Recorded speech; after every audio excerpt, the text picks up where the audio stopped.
Welcome to Help Is Here, a virtual conference series providing information and resources to families and caregivers about youth substance use, brought to you by the Connecticut Department of Children and Families in partnership with the Connecticut Women's Consortium, with federal funding support from SAMHSA and CSAT. I am pleased to introduce you to today's speaker, Dr. Kenneth Carpenter. Dr. Carpenter is a clinical research scientist and clinician who studies the psychological, behavioral, and neurobiological factors associated with addictive behaviors and their treatment. Dr. Carpenter has over 15 years of experience developing, implementing, and evaluating evidence-based motivational and cognitive behavioral strategies for facilitating important lifestyle changes. He holds an academic appointment in Columbia University's Department of Psychiatry and is a research scientist in the Division on Substance Abuse and Substance Treatment and Research Services at the New York State Psychiatric Institute. Thank you for being with us today, Ken.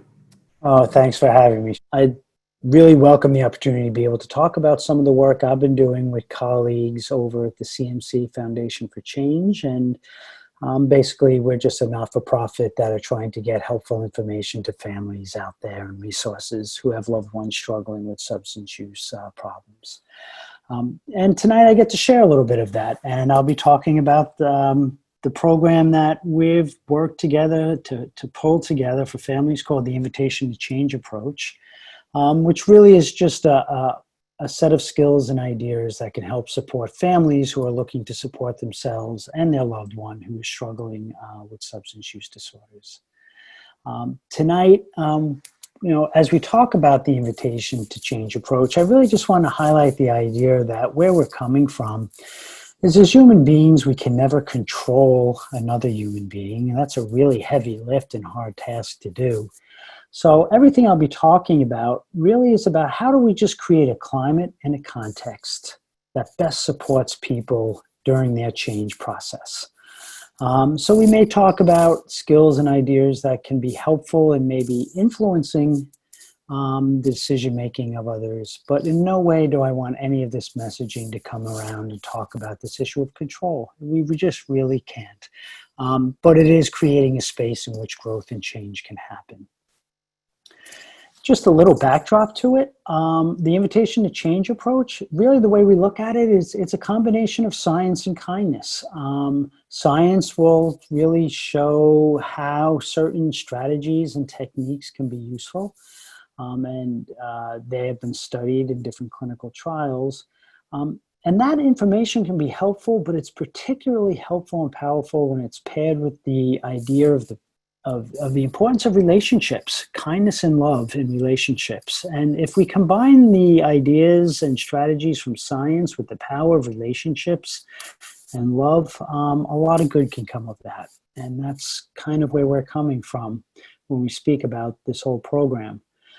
For those that want to look under the hood a little bit more, the Invitation to Change approach really is pulling together effective strategies from the community reinforcement and family training, also known as CRAFT, communication skills from motivational interviewing, and when we touch on just the idea of how we relate to our own mind and our own emotions, acceptance and commitment therapy has been very helpful there. So we'll talk about those strategies. Also, the thing that we're really trying to promote, and that's important, is all these ideas and concepts don't have to be in textbooks sitting on professional bookcases. They can be brought into the home, and that's really the bridge that we're trying to provide. So what are some of the topics we'll be driving through together? It's really our whirlwind tour tonight will take us to the idea of taking lenses to get a helpful perspective on making sense of behaviors of loved ones. And we'll be talking about how behaviors can make sense and the importance of the idea that one size doesn't fit all, and this key idea of ambivalence when people are trying to make change. And the lenses we'll offer is just trying to use them to understand these three important cornerstone ideas. Then we can turn the lens inward to what does it mean to be a helper and someone who loves and cares for someone who's struggling. So this idea of what can I do on the inside? And when we turn a lens on the role of helper, the importance of just being aware of oneself and this idea of acceptance I'll talk about. willingness and meaning, and self-compassion will be the three critical ideas I'll mention. And then we have the communication tools and behavior tools that we pull from MI and CRAFT. All of this, when we step out, is I just want to put out there what it really means to be human. And if we embrace that idea of being human, we're embracing the messiness and imperfections that go along with journaling, journeying through life. So this idea of practice, practice, practice on the bottom really underscores everything, that no one's born into this world being an expert on any of this. And the best way that we know how as human beings to just get better at it is stepping in and practicing. And with each practice, it starts to help these skills get a little bit more, more normal for someone and more comfortable. So let's kind of jump into it. I'm going to start off with helping with understanding, and here's our little wheel that we will be working around. And why we start here, again, sometimes when we see the behavior of loved ones and try to be of help, things can seem so confusing, seem so harmful and scary, and it can be really hard to try to understand it. But we offer these lenses because if looking at behavior from this perspective, we feel it opens up opportunities and it opens up options for how family members can be of support to their loved ones. And really the first key idea here that I want to bring forth is when we look at any behavior, we try to pull the curtain back and not only say, what is it about the behavior, but look behind it and really understand, why is the behavior there in the first place? And as this quote says, we can always think of the actual behavior we see, but it can be important to think of what underlies that behavior. And I step into that with this idea that even substance use that can seem scary and at times can just not make much sense, if it were like touching a hot stove, your loved one would have stopped already. And the key idea here is that all behavior, even when it looks destructive in the long run, is really motivated by this key concept of reinforcement. And the process of reinforcement, or getting something from a behavior, that's what fuels its repetition. Behaviors stick around because they serve a purpose. And sometimes that can get very lost, particularly in crises and in behaviors that also come along with a lot of baggage and downsides. So the first step in looking at even substance use is trying to understand what's reinforcing about that for an individual. Why would they invest so much time and effort to stay with the behavior that also can cause a lot of craziness and destruction? And why it's critical, because if I step back and I showed you a list here and I said, you know what, out in the parking lot in my trunk of my car, I have something that can help mellow you out, maybe take some depression away, make you feel better and less bored, maybe feel part of something, concentrate, lose weight, or cut anxiety down. Would you be interested in what I have? And if we look at this list, there's nothing on this list that as a human being in and of itself seems bad. They seem like something we all want. And what's really interesting is if you ask individuals why they use substances, what's reinforcing about it, you almost get an identical list. So this first step in trying to understand why would someone engage in these behaviors, if we pull back the curtain, we can see often it's just bringing people closer into contact with outcomes that most human beings would want, except this particular journey, for them, substances were the means to get that. But notice what we're able to do here is start to understand this critical question of why someone would stick with this behavior. Can we understand it? And knowing this for a family can be really important because one, it helps take the sting out of the behavior is that it's a personal affront or attack on loved ones or family members. It's about the rewards. So it helps people not take it as personally. if we can embrace why someone would want to engage in this, and I'm not saying condone or agree with, it's the idea of just understanding. It also makes room for empathizing for why a person would want to use and engage in these activities. Often, again, they're seeking something that most human beings want.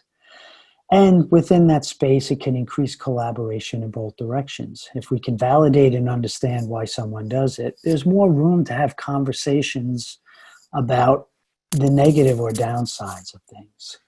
And it also opens some doors to strategizing about what would have to be put in place if someone were to be asked to walk away from that behavior. Importantly as well, if we stick with what the behavior is serving, it helps us also maybe move away from some of the stigmatizing and shaming language that is out there for people who are struggling with this. So our first idea here I put out there, and we'll talk, and certainly I know there'll be other talk series to do a deeper dive, but what I offer people here is that step back first, which is even when we look at someone's behavior, do we understand why they're doing? And sometimes that's just an important question to ask someone. And often in my experience, is a question that's never necessarily asked. What do you get out of it? As a clinician, I like to ask that. People think it might be a trick. But I truly want to understand, because a lot of time and effort goes into it. There must be something in there that's important to a person.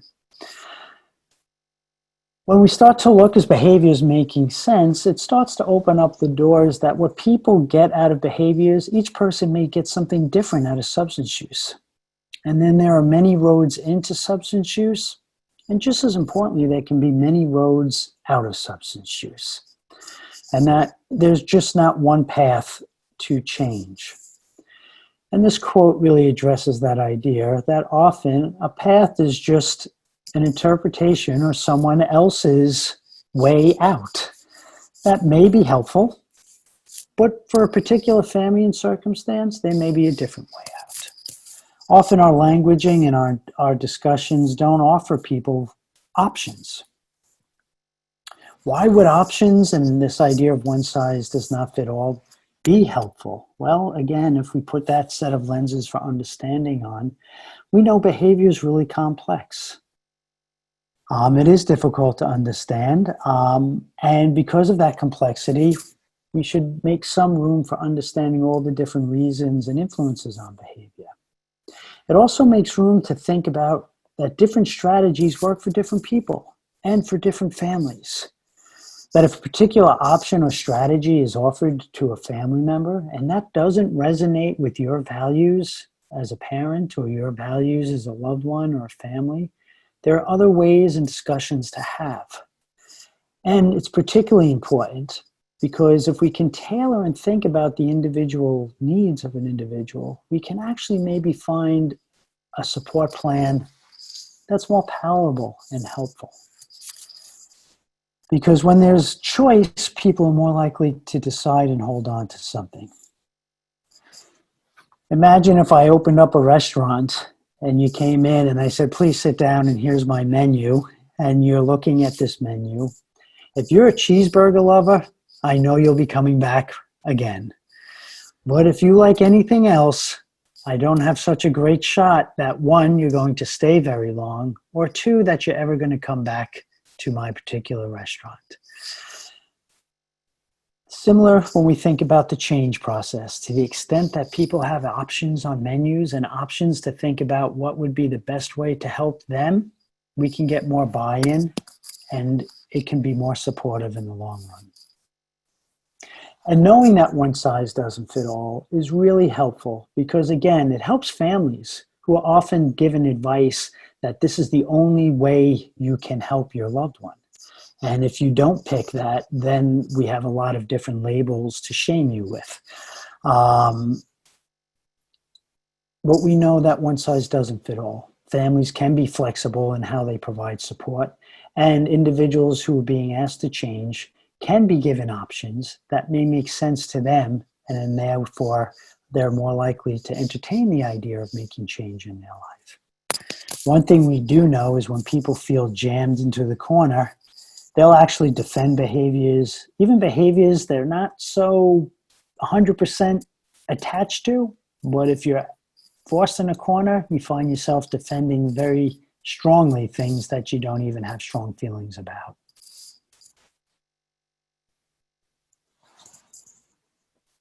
So we talked about a little bit reinforcement. Behaviors make sense because people get something from it. And because that's different for each person and each family, and many roads in or not, it's important for us to think about there being the power of having options. We don't want a menu with just one item on it. But because people get something from behavior and it serves a purpose for them, it's hard to walk away from things that still work even in the short run. So often, as this quote says, we can be two minds about something. We can want change and we cannot want change. We can like a behavior sometimes and also tell ourselves it would be good to change a behavior at other times. But instead of seeing this as a negative, a key idea, even in motivational interviewing, is that ambivalence is a normal part of the process of change. And sometimes it's the biggest part of change, which is that back and forth. I want to change, I don't want to change, I can change, it's too difficult to change, that people struggle with before getting to the point of actually committing to taking a step. But instead of seeing this as a negative, can we embrace this? Can we not say it's failure on our loved ones, but actually seeing people who have two minds about something, that it's actually them working out and starting the process of change.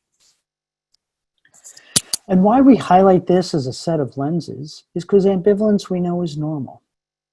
We know that the whole process of change, and this is a really important point, is through addition. I would love if there was an erase button, but if I asked people, and here, how many people know how to ride a bike? If I told you that I had a treatment that would actually erase your ability to ride a bike so that when you were on it, you would just fall off, I don't know how many people would actually believe that I could make them unlearn how to ride a bike. Just as that's one behavior, there's nothing we can really do to unlearn the things we've learned. So we can't erase old behaviors. And to some extent, old behaviors still work. So the idea of change is about adding new behaviors on top of the old behaviors that are already part of our portfolio. And while that does happen, and that's hope in there, we also know that ambivalence can be that back and forth and tug of war between old behaviors coming up to the microphone and speaking that they're still around, and the new behaviors trying to find a spot at the table to have a voice. A critical idea for this, which we know in motivational interviewing is about, is that how ambivalent and how people respond in their ambivalence is really sensitive to how others respond to hearing ambivalence. And that's a really critical part. Relationships can be supportive. When we hear someone who is ambivalent talk, how we respond to that can actually help that change voice get stronger, or can actually give the mic back to the old voice. But often, as human beings, we're told when you hear ambivalence, you should just turn your signal up, go faster, make it go away, talk louder or faster, try to talk more sense into a person, hit them straight on through the denial. And if they all worked, then that would be fantastic.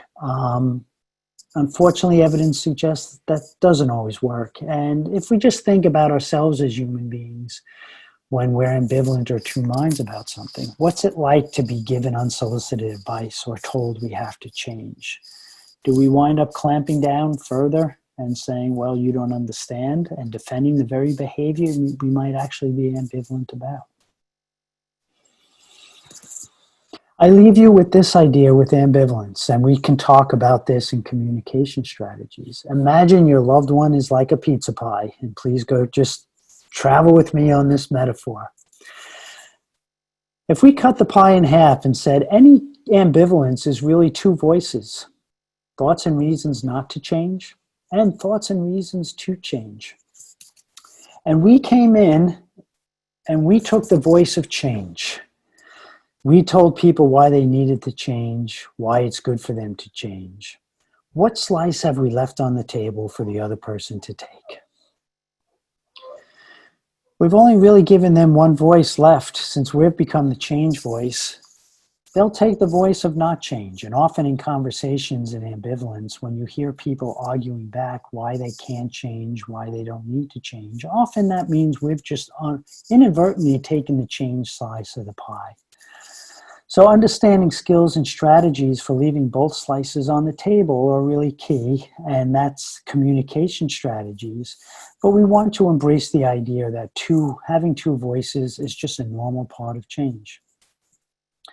It helps families empathize that change can be up and down, that it's not necessarily a failure of change when people go back and forth.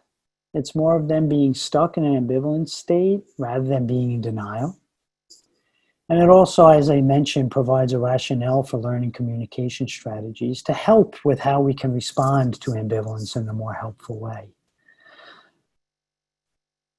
What we do want to highlight is ambivalence is not a sign of failure. It's not a sign that the person's not truly motivated to change or that they don't want to, but that they're in a position of they're having two voices pulling at them. Old behaviors that still have a voice and the new behaviors that are learning to grow. With these three sets of lenses, we start to think about other ways of helping. We can understand why behaviors are there and the idea of reinforcement. We can allow for variability and suggestions to families and thinking through what best meets the need of an individual. And we can think and expect that change is up and down, and ambivalence is not necessarily a failure. But let's turn our lens away from the understanding here back towards this idea of helping from the inside. As a helper, and you're using these lenses to understand your loved one, we also want to say you're part of the helping process. Putting out fires, being on crisis mode, being on the front line all the time can start to have an effect on you as a helper, and you start to disappear from the equation. And any long journey requires having gas in your tank. And what do we mean by that? And if we just take a moment to look at this video, I'll come back and talk about this.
I love that video, except that last line. The last line says, let go of your worries and stresses.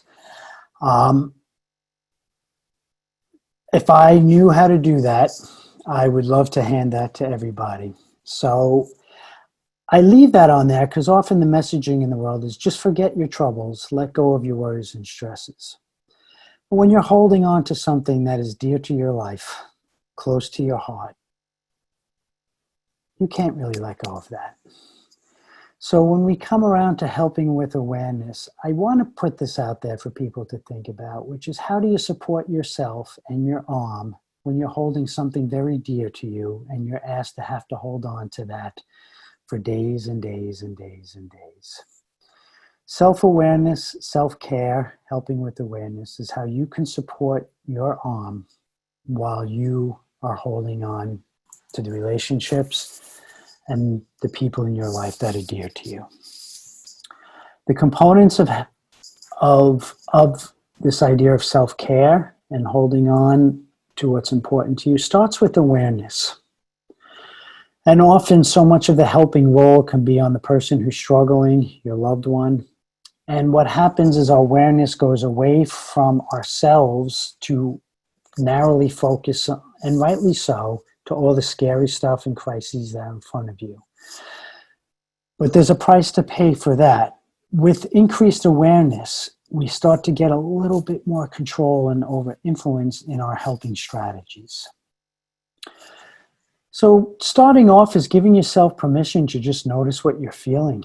Notice how challenging this is. Notice the pain, the worry, the roller coaster, the fatigue, the unease, all the chatter that goes in your mind, and just noticing that that's what you're having. That's okay as a human being. But to just be able to acknowledge that this isn't easy, and that's not a comment on you or a failure on your part, but the fact that you're a human being who cares and trying your best in this moment. But by making room for yourself and just making room and awareness of what you're feeling, that in and of itself can start to be support to your arm, because you're acknowledging what some of the struggle and challenges are. This also can be just as important, the positives. Acknowledging the hopes you still have for your loved one. Being able to see the positives that they bring in your relationships and the joys that came and come with that relationship. Your desire to still be attached and loved in a helpful way. And maybe just missing some of what you had in the past and what these new challenges bring. But that is turning your radar and allowing you to be on the radar too. And that's not often what your mind may tell you and others, because it can be challenging to be aware, particularly when being aware means you're connecting with some pain and some negative emotions. But it is helpful because it does allow you to bring in and sit with the reality of the situation. And we're going to say that opens and makes room for moving forward and helping in the context of knowing that this is not always easy. But it does raise an important concept of self-care. The first step is becoming aware. And that takes courage, because becoming aware means, like we mentioned, sometimes acknowledging the pain and sorrow that comes along with this. Then the invitation of still staying connected and being helpful. So we introduce this idea of willingness, because willingness to us starts with self-awareness, but then it's moving forward to what's important in your life, even while having those emotions. It's not waiting for those emotions to go away before moving. It's actually stepping towards what's important to you with what your experience is as you do that. And it's a choice, and it's not a mandate.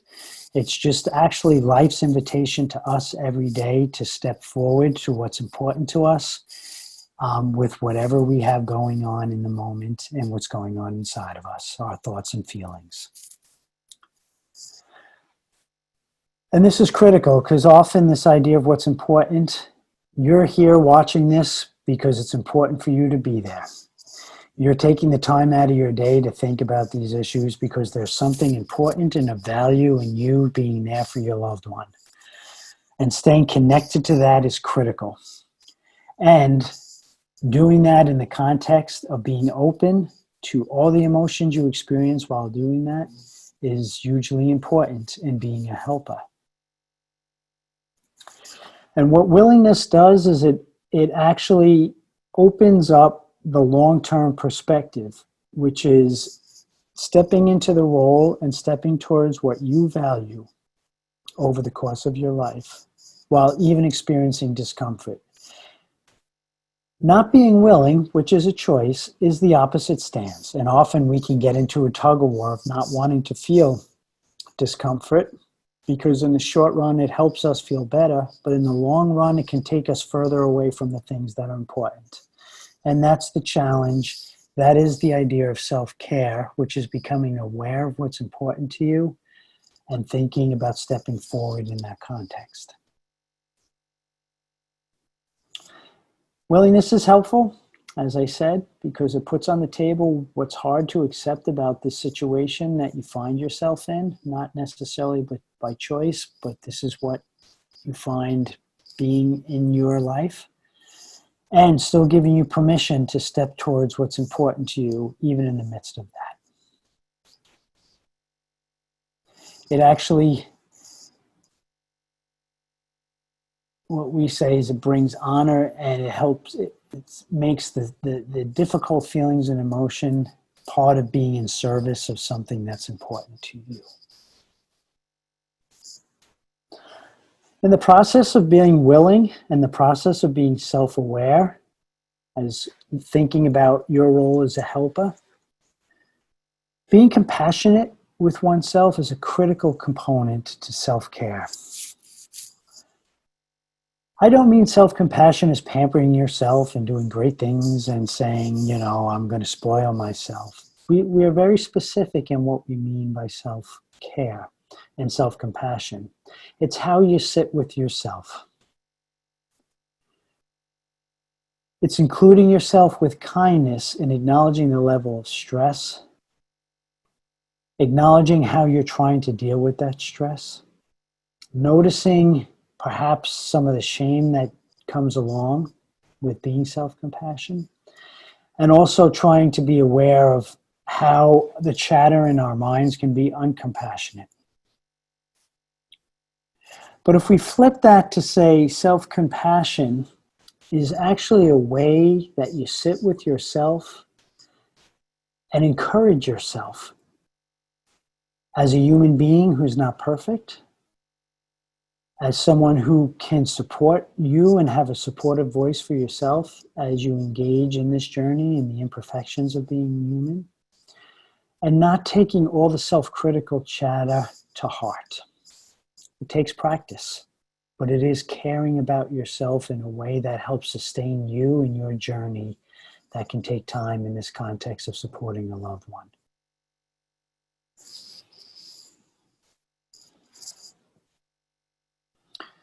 So we've talked about helping with understanding. We touched on the importance of keeping you in the picture as a helper, and that it doesn't come easy, but being aware of oneself, staying connected to what you value, and making room for the uncomfortability that comes along sometimes with stepping towards that, and making room for a self-compassion or compassionate stance with yourself is critical for being a helper. Without those components, it's hard to stay on this road for a long time. These three components allow you to hold that glass longer. So let's think about the skills that as a helper with these new set of lenses for understanding allows you to step into interacting with your loved one in ways that can be helpful. And we're just going to briefly touch on this as a taster of what we mean by that. Communication is one of the most challenging things as a human being. To say something and to have someone hear what you say in a way that you meant to say it is incredibly challenging. We all know what it's like to try to be heard and hear people hear us in the way we would like to. This can totally be challenging and undermined when we're in the context of really complicated things and scary things. But we know communication is a powerful tool. Words do matter. And that communication in and of itself can open doors for change and hopefulness and support. And it's often it's the first casualty in families when loved ones are struggling with substance use. But we talk about with proper practice and use, all the red lights that come with communicating in this context can actually start to be made green lights to start to lay the foundation for more collaborative and productive ways to help. In the invitation to change approach, we think about communication strategies falling under three umbrellas. The very task of just listening collaboratively. While listening seems so easy, it can be so hard. But simply listening to someone and trying to hear what they're saying, and to be on the receiving end of someone listening feels so different than when someone's not listening or looking at their watch or thinking about other things. To be heard is so empowering, and it's critical in building a helping relationship.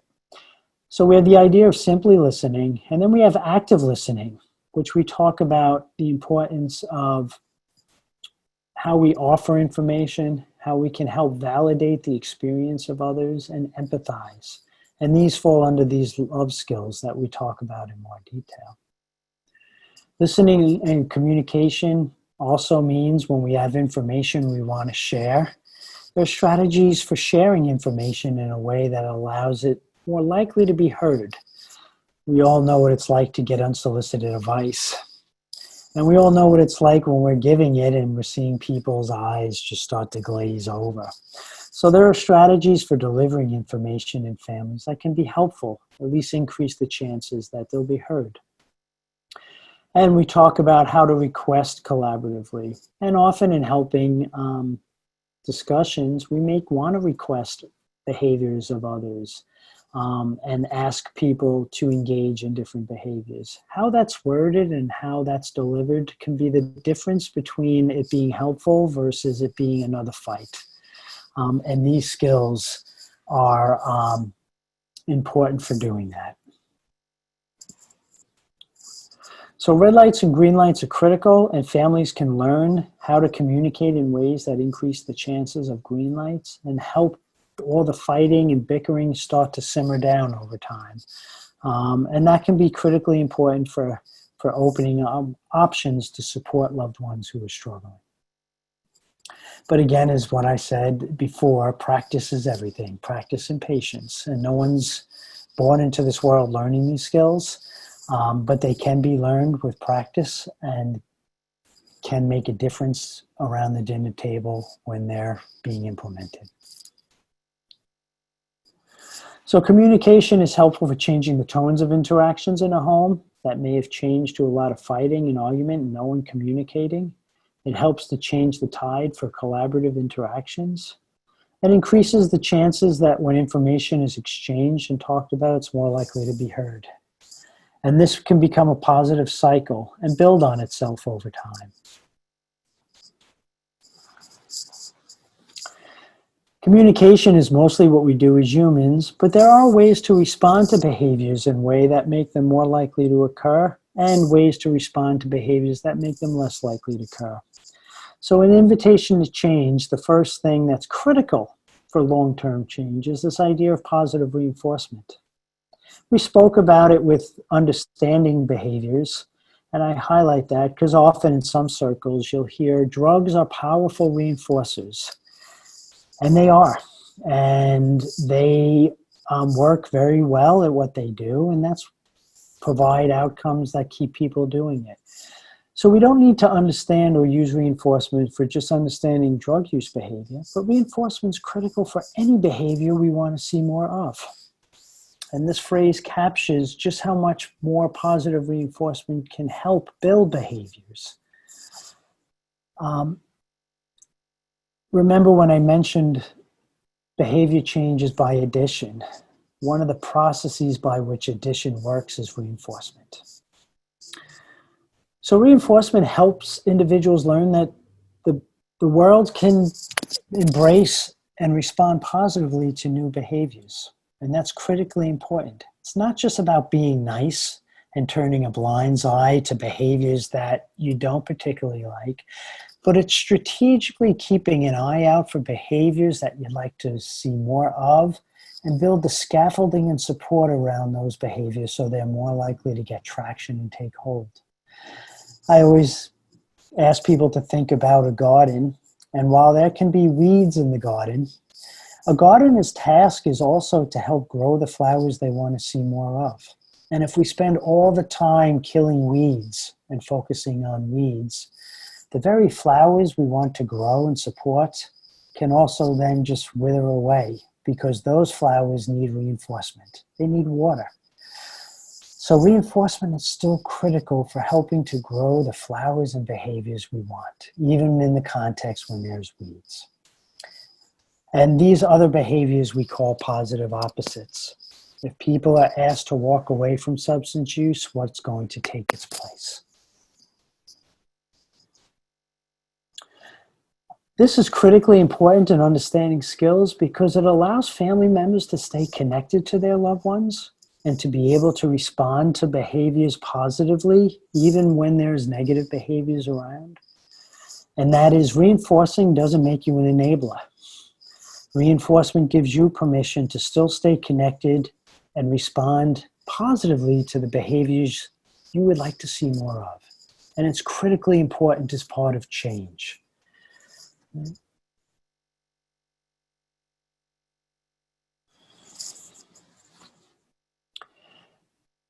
What about the behaviors you don't want to support? In the context, in providing reinforcement for those flowers, those behaviors you want to grow, and learning the strategies behind that. And one aside I'd like to say is community reinforcement and family training is built on the cornerstone that positive reinforcement is one of the best strategies for helping support long-term change. That's what keeps people on the journey for miles. But there are times when you see behaviors you don't want to support. And the combination of positive reinforcement with understanding natural consequences, your boundaries, and setting limits are a powerful combination for helping to build the scaffolding to support your loved one. Often in the culture, the positive reinforcement is left out of the conversation. And what people are told is the best way to help change is the tough love, to punish, to remove positive reinforcement from the equation. All the behavior strategies I'm going to talk about now, as far as consequences, negative consequences, only work in the short term. Positive reinforcement is the long-term fuel for change. So what are these ways of reducing behaviors? One is the powerful teacher of experience, and that the world responds both in positive and negative ways just on our behavior in the course of a day. If I sleep through my alarm, I have to face my employer and explain why I was late. If I don't wear shoes in the house, I stub my toe. If I touch a hot stove, I experience negative outcomes. So behaviors often, the world teaches what behaviors are not working. So natural consequences are a useful strategy as a helper and a loved one, having conversations about what are the natural consequences you feel comfortable with your values, allowing to happen in the course of your loved one's behavior. Substance use comes with a lot of negative consequences: hangovers, dependence, guilt, stress, negative self-talk, feeling bad about how things are going in the house. All natural consequences that an individual experiences, as well as the positive reinforcement for it. So natural consequences can be an important part of thinking through what could be helpful for individuals and thinking about how to use them in the context of your family. Because as a helper, you're part of the equation. Self-awareness also means becoming aware of your own boundaries, behaviors that you're willing to allow to happen, and behaviors that cross your boundaries as a helper. Identifying your boundaries can take time, but they also allow you to provide structure, which is also essential in helping people change. The first part of limit setting first is just identifying and having the opportunity to define your boundaries.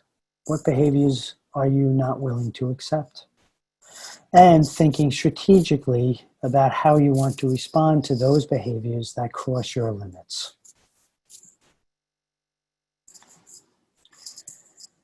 This combination of natural consequences, allowing for the negative consequences that naturally occur as someone engages in behaviors that have downsides, and thinking strategically about which ones you would be willing to allow to happen, can help start to initiate the change process.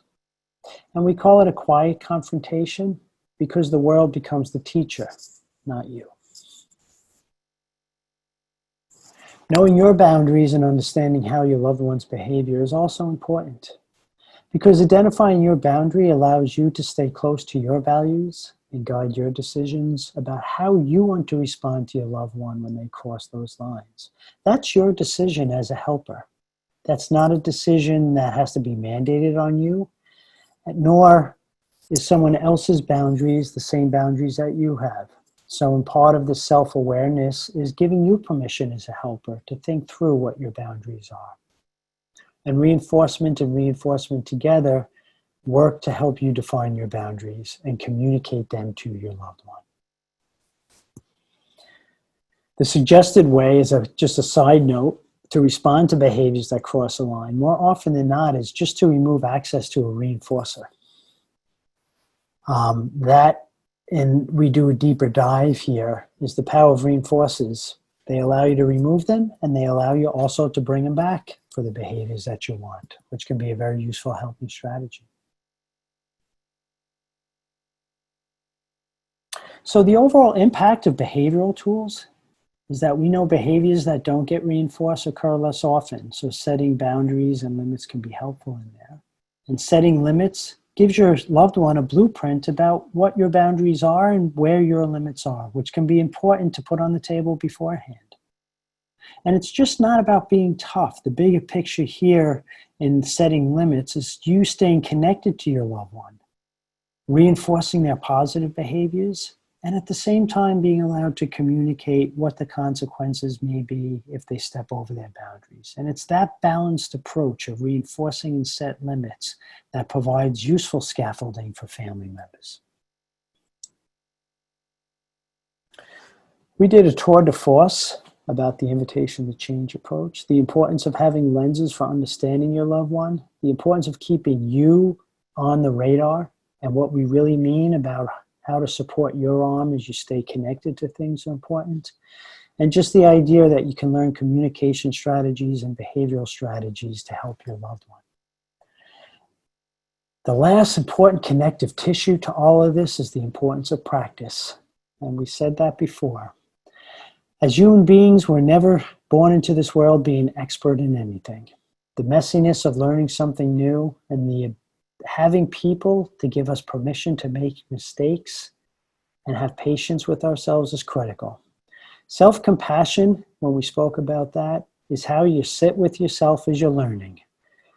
And if you think about people in your life that were good mentors to you and that were next to you while you were learning difficult things, I invite you to think about the qualities those individuals had. And as you sit with those qualities and think about how those qualities that person had that were helpful to you, I'd like to ask you, do you sit with yourself in the same way? Can you bring those qualities that those individuals have to yourself when you're thinking about some of the difficulty and the practice that it takes to be supportive and to a loved one in these critical times, particularly when your loved one is struggling? Practice just acknowledges that behaviors are complex, that again, every change comes by addition, not subtraction.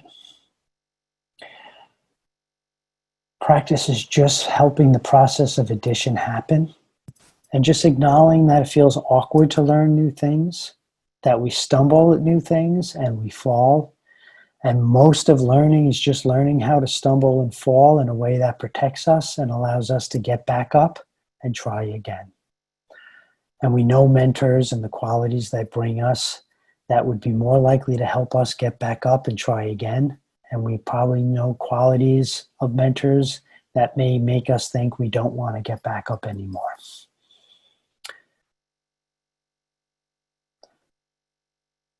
So offering you the flexibility and permission to not be perfect, be more compassionate, and practice is a critical part to this whole invitation to change process. Because we know we cannot cause change, we can't control change. We can only cause and create a context that makes change more likely to grow and happen. And with the eyes of understanding, sitting with self-compassion and awareness, and having some communication and behavioral strategies that we can put into play together, just create a context in which changes can happen in the family, and the changes that begin can get the support and nourishment to continue over the long haul.